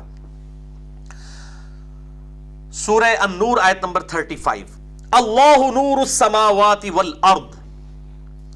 اللہ ہے جو کہ نور ہے آسمانوں اور زمین کا. اللہ ہی نور ہے آسمانوں اور زمین کا. یہ بات ہو رہی ہے محاورتاً کہ زمین و آسمان کی روح رواں, ان زمین و آسمان میں جتنی مخلوقات آباد ہیں, یہ تمام فزیکل فینومینا آف نیچر کے پیچھے ایک گاڈ ہے. اور اس میں میں نے بڑا ڈیٹیل لیکچر دیا ہے, ایک مسئلہ نمبر 128. مزہ آ جائے گا آپ کو وہ لیکچر دیکھ کے. God is the only and alone creator of this universe. Scientific facts کے ساتھ اور قرآن حکیم کی آیات کے ساتھ میں نے ثابت کیا ہے کہ اس کائنات کا کریٹر ایک ہی ہے. اس ایک ہی نے یہ سارے معاملات بنائے ہیں, اور نہ صرف بنائے ہیں بلکہ چلا رہا ہے. اللہ نور السماوات والارض. اللہ ہی ہے نور آسمانوں کا بھی اور زمین کا بھی. یہ سب کی سب چیزیں اس کی وجہ سے قائم ہیں. مثل نورہ کمشکاہ. اس کے نور کی مثال ہے ایک تاکچے کی سی. فیہا مصباح, جس میں ایک قندیل روشن ہے, ایک چراغ روشن ہے. یہ مشکات المصابیح, اس کا نام بھی یہی ہے. المصابیح السنہ امام بغوی نے لکھی تھی, پھر تقریباً 200 سال کے بعد امام ولی الدین تبریزی نے وہ ریفرنسز دے کے اس کا نام پھر مشکات المصابیح رکھ دیا. کیونکہ امام بغوی نے مشکات المصابیح میں جو انہوں نے کتاب لکھی تھی مصابیح السنہ, اس میں صرف ان کا سنت کے چراغ, ان کے ریفرنسز نہیں دیے تھے کہ میں نے حدیثیں بخاری سے لی ہیں یا مسلم سے لی ہیں, صرف انہوں نے راویوں کے نام لکھ کر تو احادیث لکھ دی تھی. امام ولی الدین تبریزی نے پھر ان احادیث کے ریفرنسز ڈھونڈے کہ یہ حدیث بخاری سے لی, مسلم سے, تو پھر انہوں نے اس کتاب کا نام چینج کر کے کیا رکھ دیا, مشکات المصابیح, کہ میں نے وہ سنت کے جو چراغ تھے ان کو تاکچوں میں رکھ دیا ہے. یہ بخاری کے تاکچے سے نکلا ہے, یہ مسلم کے, یہ ابو داؤد کے, یہ ترمذی کے. یہ مشکات المصابیح اس لیے اس کا نام رکھا گیا. مسئلہ نمبر 111B میرا ریکارڈڈ ہے ڈیٹیل, مشکات المصابیح کا مکمل تعارف. تو وہ ایک اس نور کی مثال ایک تاک کی سی ہے جس میں ایک چراغ روشن ہو. المصباح فی زجاجہ, اور وہ چراغ ایک فانوس کے اندر ہے, شیشے کے فانوس کے اندر. یہ اب بھی گاؤں ایریا میں وہ لالٹینیں استعمال ہوتی ہیں, ان کو ہوا سے روکنے کے لیے شیشے کا. یہ شیشہ جو ہے قبل از مسیح ہے, یہ نہ سمجھیے گا کہ کوئی آج کی ایجاد ہے. آپ صلی اللہ علیہ وسلم آئینہ استعمال فرماتے تھے شیشے کے کا. آپ صلی اللہ علیہ وسلم نے پیالیاں بھی استعمال فرمائی ہیں پانی پینے کے لیے. شیشے کے گلاس میں پانی پینا سنت ہے, یہ کوئی لگژریس چیز نہیں ہے, سنت ہے. تو اللہ تعالیٰ ہمارا اس کی مثال ایک شیشے کا فانوس جس کے اندر وہ قندیل روشن ہے, وہ چراغ روشن ہے. الزجاجۃ کأنہا کوکب دری, اور وہ جو فانوس روشن ہوا ہے وہ چراغ, اس کی مثال ایک موتی کی سی ہے جو چمک رہا ہے. یعنی گپ اندھیرے کے اندر دور اگر کوئی اس طرح کا چراغ روشن ہو تو وہ ایک موتی کی مانند نظر آئے گا.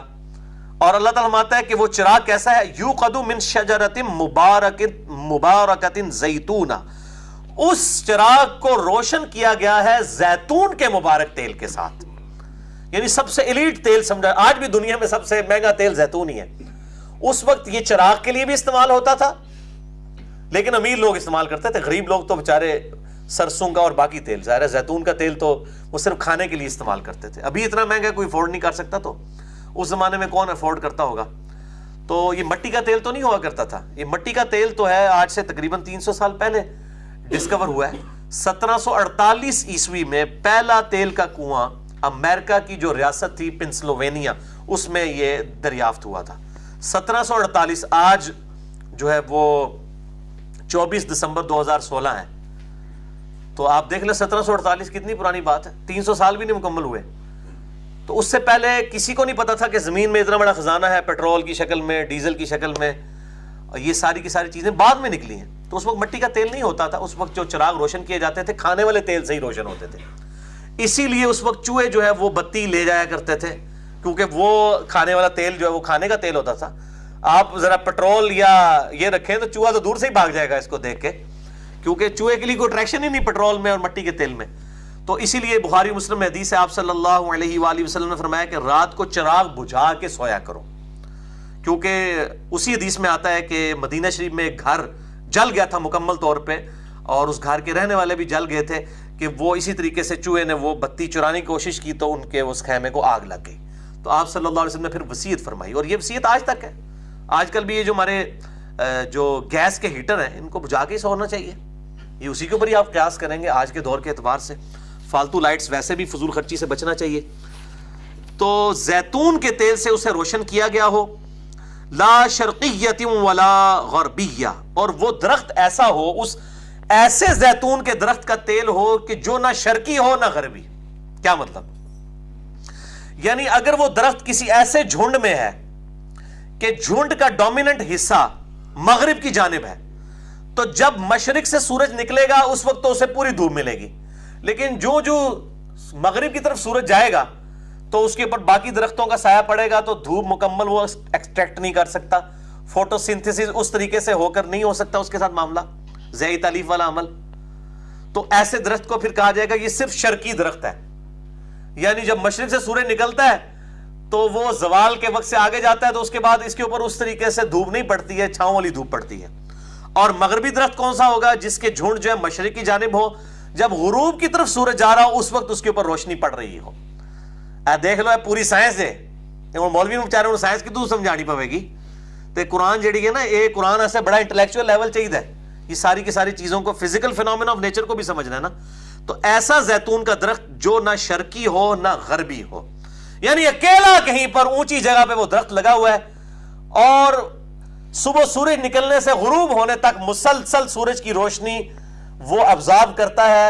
اس درخت کا جو تیل ہوتا تھا نا وہ سب سے بہترین تیل ہوتا تھا، اس کی کوالٹی سب سے اعلیٰ کوالٹی ہوا کرتی تھی۔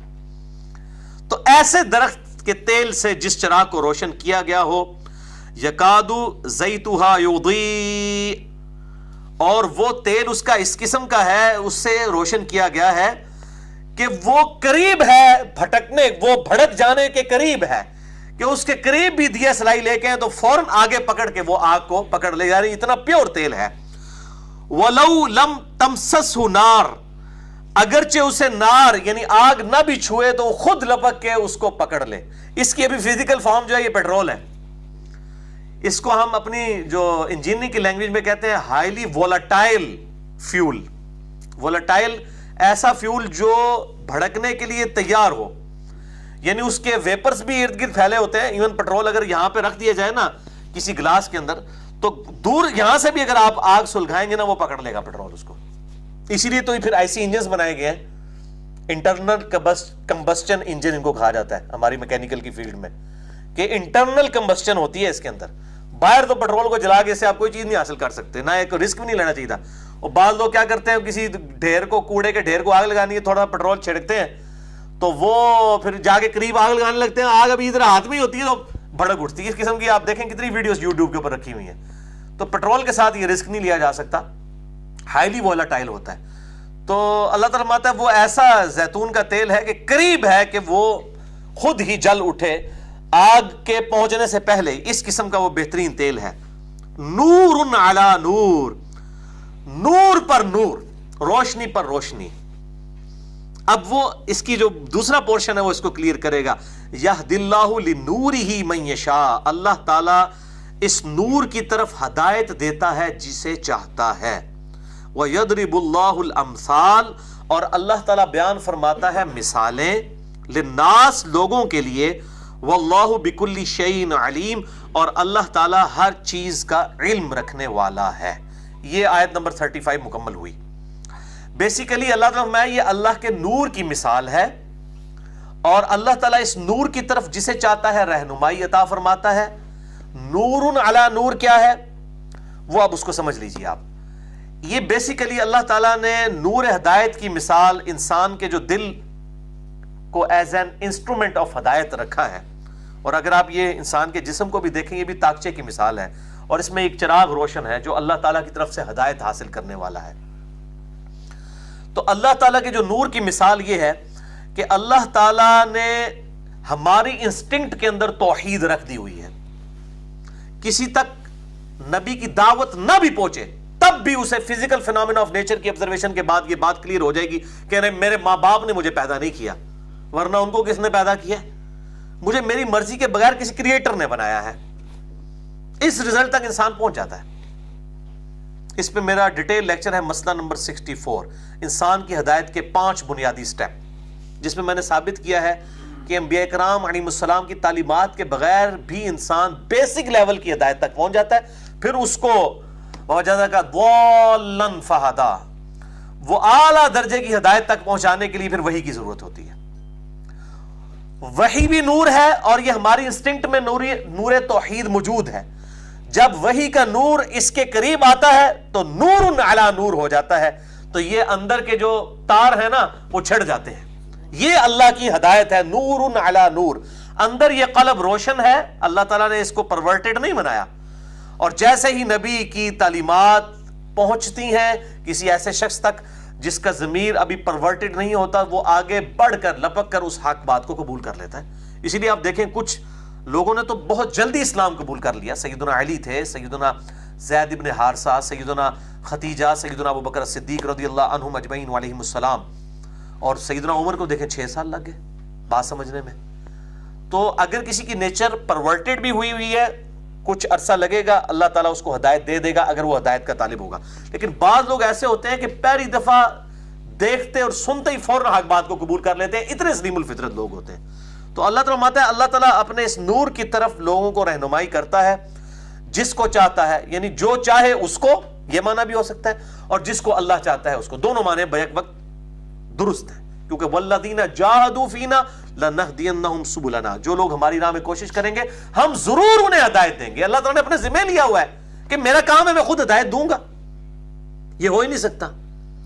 میرے بھائیوں، دنیا میں اگر کوئی شخص کسی شخص کو تلاش کرنا شروع کر دے، اور اس شخص کی خواہش بھی ہو کہ لوگ میرے تک پہنچے، اور جب اس کو کوئی بتائے کہ فلاں بندہ تمہیں ڈھونڈ رہا ہے، تو وہ خود اس کو ڈھونڈنے کی کوشش کرے گا، اور جو اللہ کی تلاش میں نکلے، اللہ کے تو علم میں ہر چیز ہے، یہ کیسے ہو سکتا ہے کہ اللہ تعالیٰ اس کا بازو نہیں پکڑے گا؟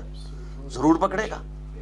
جو اس کی طرف ارادہ کرے گا، جب دنیا میں کوئی انسان جو ہے وہ بھی کہتا ہے جی مجھے فوراً پتا چلے، وہ موبائل کے ذریعے کانٹیکٹ کرنے کی کوشش کرے گا کہ یار یہ بندہ میرے تک پہنچ جائے، یہ اتنی دور سے بچا رہا ہے۔ انسان ریگارڈ کرتا ہے اس طرح کی چیزوں کا، تو اللہ نہیں کرتا۔ اللہ تو قدر شناس ہے، ٹھیک ہے؟ تو یہ اللہ تعالیٰ کی ایک کوالٹی ہے کہ اللہ تعالیٰ جو شخص ہدایت کا طلبگار ہوگا اس کو ہدایت دے گا، اس کے دل میں نور توحید روشن ہے۔ فزیکل فینومینا آف نیچر کو آبزرو کرنے کے بعد پھر نبی کی تعلیمات آئیں گی، نور علی نور ہو جائے گا۔ اللہ تعالیٰ اس نور کی طرف ہدایت دیتا ہے جسے چاہتا ہے، اور یہ مثالیں اللہ تعالیٰ وَيَضْرِبُ اللَّهُ الْأَمْثَالَ لوگوں کے لیے بیان کرتا ہے، مثالیں للناس، وَاللَّهُ بِكُلِّ شَيْءٍ عَلِيمٌ، اور اللہ تعالیٰ ہر چیز کا علم رکھنے والا ہے۔ فی بیوت اذن اللہ ان ترفع، ان گھروں میں کہ جن کے بارے میں اللہ تعالیٰ نے حکم دیا ہے کہ ان کو بلند کیا جائے، وَيُذْكَرَ فِيهَا اسْمُهُ، اور اس میں اسی کا نام ذکر کیا جائے، یعنی ان گھروں سے مراد مساجد، ڈومیننٹ جگہ کے اوپر مسجدیں بنائی جائیں۔ اللہ تعالیٰ کا حکم ہے، یہ مسلمان کی پہچان ہے کہ مسجد ڈومیننٹ جگہ پہ ہونی چاہیے، جہاں پہ مسلمان آبادی ہے کسی ایک ڈومیننٹ جگہ کے اوپر مسجد موجود ہونی چاہیے تاکہ لوگ آ کر وہاں پر عبادت کریں۔ اور ہمارے اسلام آباد میں تو جتنے بھی سیکٹرز کے مرکز ہیں، سینٹر جو ہیں ان کو وہ مرکز کہتے ہیں، F10 مرکز، F11 مرکز، G10 مرکز، تو مراکز کے اندر باقاعدہ ڈومیننٹ جگہوں کے اوپر مسجدیں گورنمنٹ کی طرف سے وہ جگہ دی گئی ہیں۔ ایسی جگہوں کے اوپر مسجدیں ہونی چاہیے جہاں پہ لوگ پہنچ سکیں، کہ وہاں پر اللہ کا ذکر ہو، یسبح لہ فیہا بالغدو والآصال، اور اس میں اللہ کی تسبیح بیان کی جائے صبح و شام۔ یہ مسجدیں جو ہیں وہ ڈومیننٹ جگہ پہ ہونی چاہیے جہاں پہ اللہ کا ذکر صبح و شام کیا جائے۔ اچھا، اب یہ مسجدیں جو ہیں یہ الگ سے ایک ٹاپک ہے، میں اب اس کے اوپر بھی بولوں تو 2 گھنٹے چاہیے کم از کم، مساجد کے احکامات کے اوپر، کہ کس جگہ پہ مسجد ہونی چاہیے، مسجد کا کیا حکم ہے، مسجد کی صفائی ستھرائی کا کیا خیال ہے، کن لوگوں کو مسجد میں آنے کی اجازت ہے، کن کو اجازت نہیں ہے، پھر مسجد کی آرائش کتنی حد تک ہو سکتی ہے، کون سی چیز فضول خرچی ہے، مسجد میں گمشدگی کا اعلان نہیں ہو سکتا، مسافر مسجد کے اندر رک سکتا ہے، اور کوئی بھی شخص دین کی تعلیم مسجد میں بغیر امام کی اجازت کے دے سکتا ہے۔ یہ لوگوں نے خود سے مسئلے گھڑ لیے ہوئے ہیں کہ جی امام مسجد کی اجازت کے بغیر کسی کو درس دینے کی اجازت نہیں ہے، امام مسجد نہ آپ دیتا ہے، صحیح گال دستا ہے، نہ کسی کو دسن دیتا ہے، اور قبضے کیے ہوئے مسجدوں کے اوپر۔ یہ اب ایک الگ سے ٹاپک ہے، مسجد میں جانے کی دعا، مسجد سے نکلنے کی دعا، یہ ایک ڈیٹیل طلب ٹاپک ہے، میں اس کے اوپر بول سکتا تھا، لیکن اس سے زیادہ ضروری ٹاپکس ہیں جن کے اوپر گفتگو کرنا ضروری ہے۔ میں آپ کو مشورہ دیتا ہوں، پھر یہ دیکھ لیں، یہ آپ کو ہم نے جو یہ سونا کتاب بتا دی ہے، مشکات المصابیح، مشکات المصابیح کی پہلی جلد ہی میں چیپٹر ہے کتاب الصلاۃ، اس کے اندر سب باب ہے، باب المساجد و مواضع الصلاۃ، یعنی ایسا باب جس میں سجدہ کرنے کی جو جگہ ہیں یعنی مساجد، اور کن جگہوں پر نماز ادا کی جا سکتی ہے ان کے احکامات ڈیٹیل کے ساتھ 65 احادیث ہیں، بخاری، مسلم، ابو داؤد، ترمذی، نسائی، ابن ماجہ کی ساری کلیکٹڈ فارم میں ایک جگہ۔ آپ کو 13 کتابیں نہیں کھولنی پڑیں گی، مشکات کا یہ چیپٹر پڑھ لیں، انٹرنیشنل نمبر کے مطابق 689 سے لے کر 753 تک کل 65 احادیث ہیں مساجد کے اوپر اور اس کے تمام احکامات کے اوپر، الحمدللہ۔ تو یہ میں اس کو سکپ کر رہا ہوں، اس لیے میں نے ریفرنس دے دیا، جسے شوق ہو تو وہ پڑھ سکتا ہے۔ رجال لا تلہیہم تجارت ولا بیع، ان مسجدوں کے اندر ایسے مرد ہیں، جوان مرد، جو صحیح طور پر اللہ تعالیٰ کے اوبیڈینٹ ہیں، کہ ان کو غافل نہیں کرتی نہ تجارت اور نہ خرید و فروخت عن ذکر اللہ، اللہ کے ذکر سے۔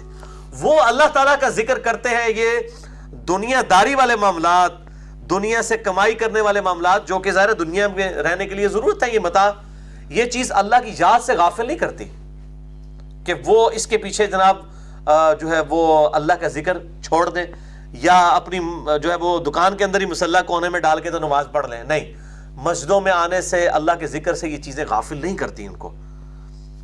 وَإِقَامِ الصَّلَاةِ، اور نماز کو قائم کرنے سے، وَإِيتَاءِ الزَّكَاةِ، اور زکوٰۃ دینے سے۔ نماز کو قائم کرنا ہے، ایک تو ہے نماز پڑھنا، پھر پریکٹیکلی اسے قائم کرنا، یعنی وہ یہ نہیں ہے کہ مسجد میں ہی خدا کو چھوڑ کے آگے اور باہر نکل کے آپ اپنی مرضی کی زندگی گزاریں۔ نماز پڑھی مسجد میں جاتی ہے اور قائم باہر آ کے ہوتی ہے کہ آپ کے معاملات کیسے ہیں حقوق اللہ اور حقوق العباد کے اعتبار سے۔ اور زکوٰۃ وہ قائم دیتے ہیں، نماز قائم کرتے ہیں، زکوٰۃ دیتے ہیں، یخافون، اس کے باوجود ڈرتے رہتے ہیں۔ وہی بات نہ جی، عقل نہ ہوئے تو موجہ ہی موجہ، عقل ہوئے تو سوچیں ہی سوچاں۔ اللہ تعالیٰ ہمارے وہ نماز بھی قائم رکھتے ہیں، زکوٰۃ بھی دیتے ہیں، اللہ کی یاد سے غافل بھی نہیں ہے، پھر بھی کیا حالت ہے؟ یخافون، ڈرتے رہتے ہیں، یومن تتقلب فیہ القلوب، اس دن کے معاملے میں کہ جس دن دل جو ہیں وہ گھبرائیں گے، الٹ پلٹ کر دیے جائیں گے، والابصار، اور آنکھیں پھٹی کی پھٹی رہ جائیں گی، یعنی قیامت کا دن۔ اللہم اجرنا من النار، اللہم اجرنا من النار، اللہم اجرنا من النار، اللہم انی اعوذ بک من القبر واعوذ بک من فتنة المحیا والممات ومن شر فتنة المسیح الدجال واعوذ بک من عذاب جہنم، آمین۔ اللہ اکبر۔ لیجزیہم اللہ احسن ما عملوا، تاکہ اللہ تعالیٰ جزا دے ان کو ان کے بہترین اعمال کی، وَيَزِيدَهُم مِّن فَضْلِ، اور اپنی فضل سے اور بھی عطا فرمائے۔ یہ بڑی زبردست بات ہے، بہترین اعمال کی جزا دے، یعنی ان کو جو ان کے کچھ ناقص اعمال بھی ہیں نا، ان کی جزا بھی، جو انہوں نے کبھی کبھار کوئی بہت اچھے اعمال کیے تھے نا، یعنی اگر 1000 فجر کی نمازیں تھیں تو ان میں سے 3 ایسی تھیں کہ جو بہت ہی اچھی تھیں، تو ان بہت اچھی والی نمازوں کے اگینسٹ اللہ تعالیٰ باقی نمازوں کی جزا بھی ان کو دے۔ یہ اور اپنے فضل سے کچھ زیادہ ہی دے دے. واللہ یرزق من یشاء بغیر حساب, اور اللہ تعالی بغیر حساب کے رزق عطا فرمانے والا ہے. رزق میں اللہ کی ہر نعمت ہے, عمر میں برکت, مال میں برکت, اولاد میں برکت, حالات و واقعات فیوریبل ہونا کسی انسان کے لیے, یہ سب کی سب چیزیں رزق میں داخل ہیں. والذین کفروا, اب سائملٹینیس کنٹراسٹ آ رہا ہے. ایمان والوں کا ذکر ہوا, ساتھ ہی سائملٹینیس کنٹراسٹ. وہ لوگ جو کفر کرتے ہیں, اعمالہم کسراب بقیعۃ یحسبہ الظمآن ماء, ان کے اعمال کی مثال اس شخص کی سی ہے کہ جو دور سے ریت کو چمکتا ہوا دیکھتا ہے اور وہ پیاسا شخص ہے, وہ اس کو پانی لگتا ہے. حتی اذا جاءہ, یہاں تک کہ جب وہ پانی کے غرض سے اس کے قریب آتا ہے, لم یجدہ شیئا, تو وہاں پر کوئی شے نہیں پاتا. ٹھیک ہے, اور کیا پاتا ہے؟ وجد اللہ عندہ, اور وہاں پر اللہ تعالیٰ کو پاتا ہے اپنے قریب, اور فوفاہ حسابہ, اور اللہ تعالیٰ اس کا حساب پورا پورا چکا دے گا. مراد یہ کہ اسی امید کے اندر انسان کو موت آ جاتی ہے.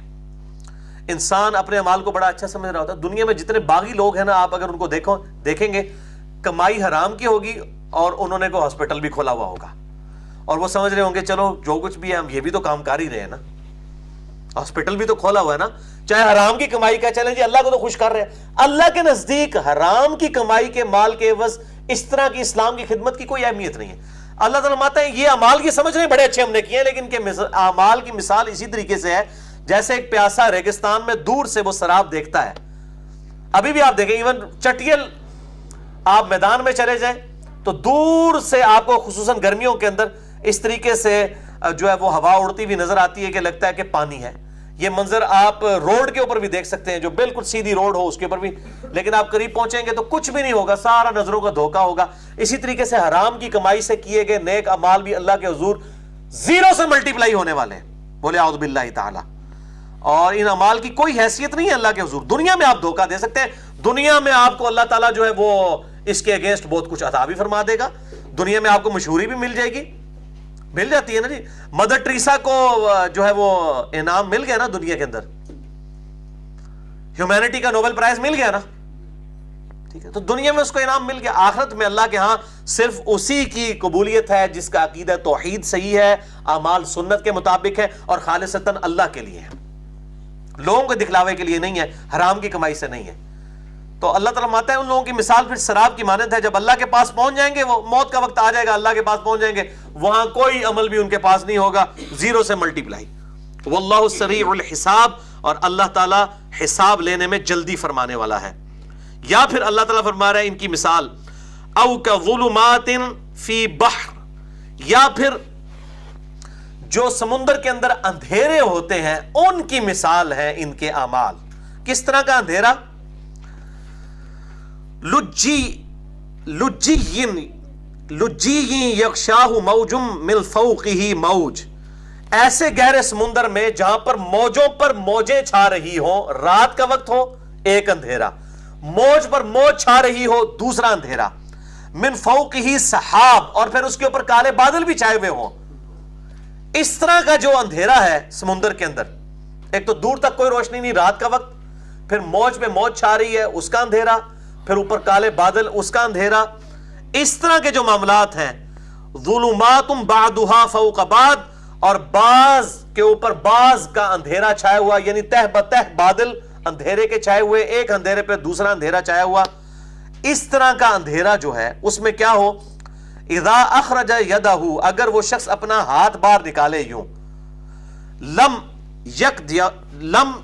یکد یراہا, تو وہ اپنے ہاتھ کو خود بھی نہ دیکھ سکے. اس طرح کا اندھیرا, یہ ایون بہت اندھیری رات ہو, جب کوئی اسٹریٹ لائٹ بھی روشن نہ ہو, تو آپ یہ آبزرویشن کر سکتے ہیں رات کے وقت, بلکہ اپنے کمرے میں آبزرویشن کر سکتے ہیں کہ آپ کو اپنا ہاتھ بھی نظر نہیں آئے گا. اور پھر سمندر کا اندھیرا جہاں پر موجوں پہ موجیں چھا رہی ہوں اور وہاں پر پھر کالے بادل بھی ہوں, ہاتھ سجائی نہ دے. تو اس طرح کا جو اندھیرا ہے جی, اس اندھیرے کی مثال ہے ان کے ان اعمال کی مثال, کہ ان کی کوئی قدر نہیں ہونے والی.